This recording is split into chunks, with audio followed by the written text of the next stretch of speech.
आज के क्लास में हम जान पाएंगे ट्रांसलेशन ऑफ देखना, यानी वर्ब जो है हमारा देखना, हिंदी के जो शब्द है देखना जिसको हम क्रिया कहते हैं, इसके इंग्लिश ट्रांसलेशन क्या क्या हो सकते हैं और कौन कौन से इसके मीनिंग जो है पॉसिबल हो सकते हैं उसको हम जान पाएंगे।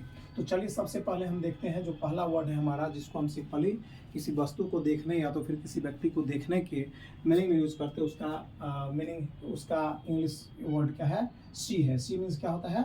देखना। सी मीन्स क्या होता है? देखना। उसके बाद जो दूसरा वर्ड है, जैसे कि किसी वस्तु को हम देखते हैं या किसी व्यक्ति को देखते हैं, I didn't see him, I didn't see her, नहीं, I didn't see you yesterday, तो हम इस तरह से वर्ड को यूज कर सकते हैं। दूसरा वर्ड है हमारा लुक। लुक मीन्स क्या होता है?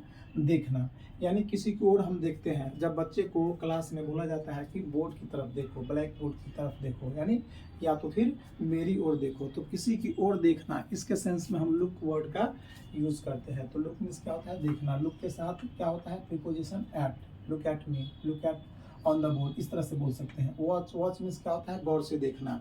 जैसे हम टीवी देखते हैं, सीरियल देखते हैं, मूवी देखते हैं, तो इस तरह से देखने के सेंस में क्या होता है? वॉच का यूज करते हैं इस तरह से।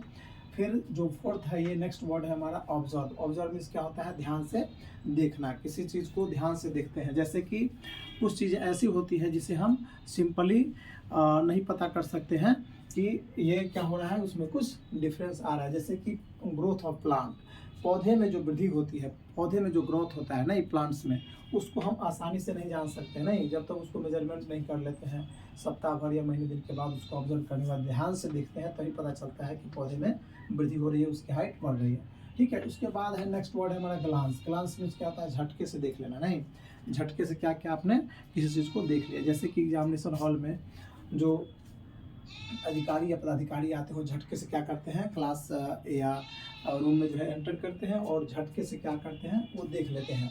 और जो चीट कर रहे होते हैं बच्चे, नहीं, तो उसको वो झटके से क्या करते हैं? देख करके उसको कई बार पकड़ भी लेते हैं। ठीक है। उसके बाद है नेक्स्ट वर्ड है हमारा लियर। लियर या ओगल, बुरी नज़र से देखना। Leering is not a good habit, leering is a very bad habit. ठीक है। तो घूरना के सेंस में भी इसको हम कर सकते हैं, घूरना कर सकते हैं, यानी घूरना नहीं चाहिए किसी को। ठीक है। लियर नहीं करना चाहिए, ओवल नहीं करना चाहिए। ठीक है। उसके बाद है गेज। गेज होता है बहुत देर तक, जैसे टकटकी लगाकर बहुत देर तक इस चीज़ को हम देखते रहते हैं, नहीं, देखते रह जाते हैं, तो क्या होता है? बहुत अच्छी लगती है कोई चीज़ है तो हम क्या कहते हैं? बहुत देर तक उसको हम देखते रह जाते हैं, टकटकी लगाकर देखते रह जाते हैं, तो उसको हम क्या कहते हैं? गेज कहते हैं। उसके बाद है नेक्स्ट वर्ड है हमारा स्क्विंट। स्क्विंट मीन्स क्या होता है? तिरछी नज़र से देखना। जैसे हम डायरेक्ट किसी चीज़ को नहीं देखकर क्या करते हैं? किसी की होल से या किसी इस तरह से देखते हैं, तिरछी नज़र से देख लेते हैं, तो क्या कहते हैं? सामने वाले को पता भी नहीं चलेगा कि हम देख रहे हैं, तो वो तिरछी नज़र से देखना, ये क्या होता है? स्क्विंट होता है। ठीक है।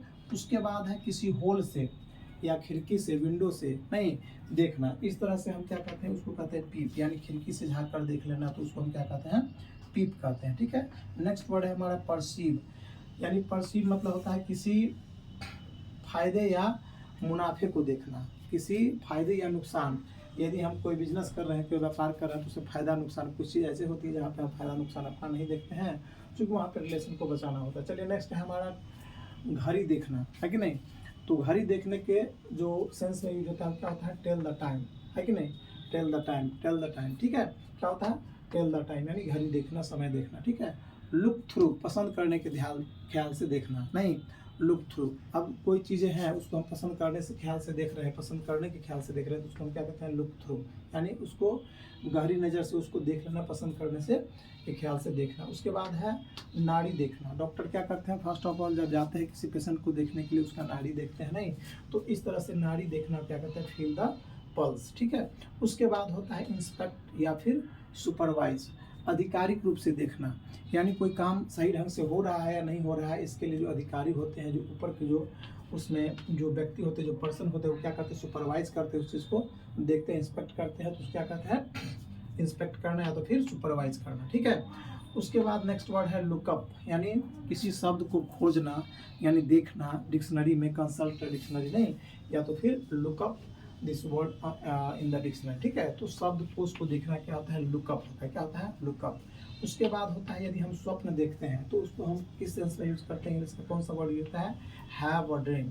क्या यूज करते हैं? Have a dream. I had a dream last night, मैंने पिछली रात एक स्वप्न देखा। उसके बाद है नेक्स्ट वर्ड हमारा गैप। गैप मीन्स क्या होता है, मूर्खतापूर्ण ढंग से देखना। जब हम बेतुकी ढंग से देखते हैं, किसी चीज़ों को देखते हैं, किसी वस्तुओं को, किसी व्यक्ति को देखते हैं, तो क्या होता है, गैप होता है। क्या होता है, गैप। उसके बाद होता है गिव वन अ साइड लुक। जब शर्मीली नज़रों से देखते हैं, शर्मा कर देखते हैं, तो उसको हम क्या कहते हैं, गिव वन अ साइड लुक। यानी सी गेव मी अ साइड लुक, उसने मुझे शर्मा कर या शर्मीली नज़रों से देखा। ठीक है। उसके बाद है give one a saucy look, saucy glance. क्या होता है, give one a saucy glance, यानी गुस्ताखी भरा, यानी गुस्ताखी मतलब गुस्से में जो देखता है कोई आदमी, तो उसको हम क्या कहते हैं, give one a saucy look, saucy glance, sorry look नहीं कहेंगे, ग्लांस कहेंगे। ठीक है। उसके बाद है गिव वन अ स्कॉर्नफुल या डिस्डेनफुल लुक। इसको हम कहते हैं नफरत भरी। कोई नफरत भरी नज़रों से देखता है किसी चीज़ को, नफरत भरी, बिल्कुल नफरत भरी हो, और वैसे नज़र देखता है, तो क्या होता है, गिव वन स्कॉर्नफुल या फिर डिस्डेनफुल लुक। इस तरह से आपने लगभग 20+ यानी 18+ वर्ड आपने देखना का ट्रांसलेशन देखा है अभी आपने।